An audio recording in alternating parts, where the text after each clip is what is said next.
In this Nike case study, what I'm going to demonstrate is one of the most common mistakes that people make in product marketing.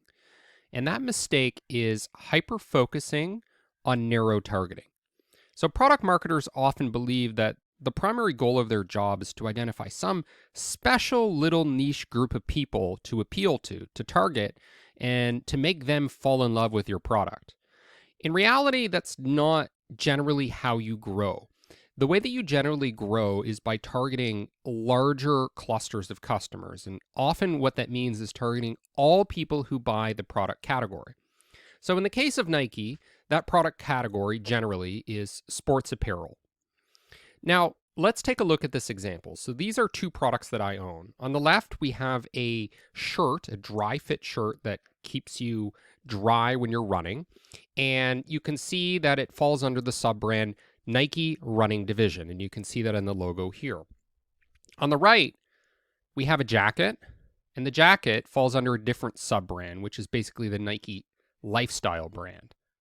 Now, you'll notice a big difference between the logos here. On the right, we have the Nike check mark with the written words Nike.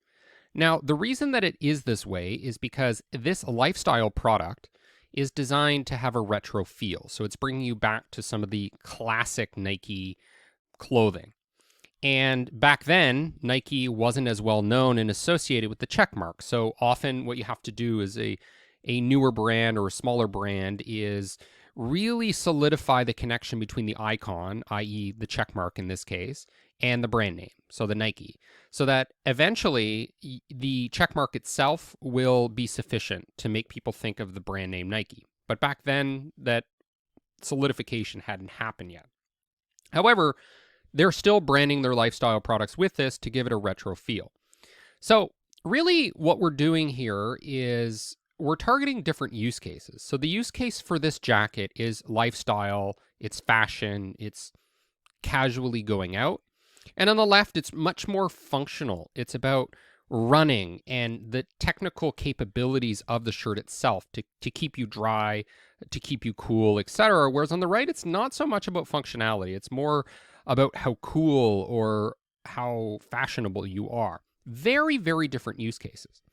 So the tendency with product marketers and product marketing managers when they're first getting started is they would look at this and they would say, well, Nike Running Division products, these performance products, we're going to target people that are running competitively, people that are only interested in running, and then we're going to have this completely separate group of people that are only interested in fashion and really aren't into sports.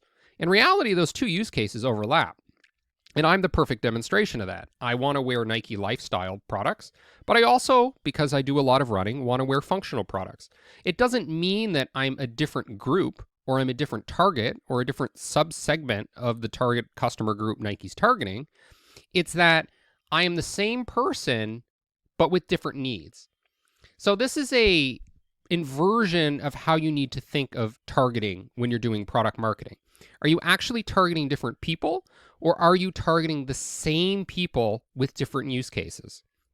And we see this all the time in the business world. So for example, Coca-Cola sells Diet Coke, which has 0 calories, and they also sell regular Coke, which has a lot of calories. And you might think, oh, there's a diet segment. There's people that only drink diet soda. No, there are people that drink diet soda during the week, and then on the weekends when they want a treat, they'll have the full sugar version of Coca-Cola.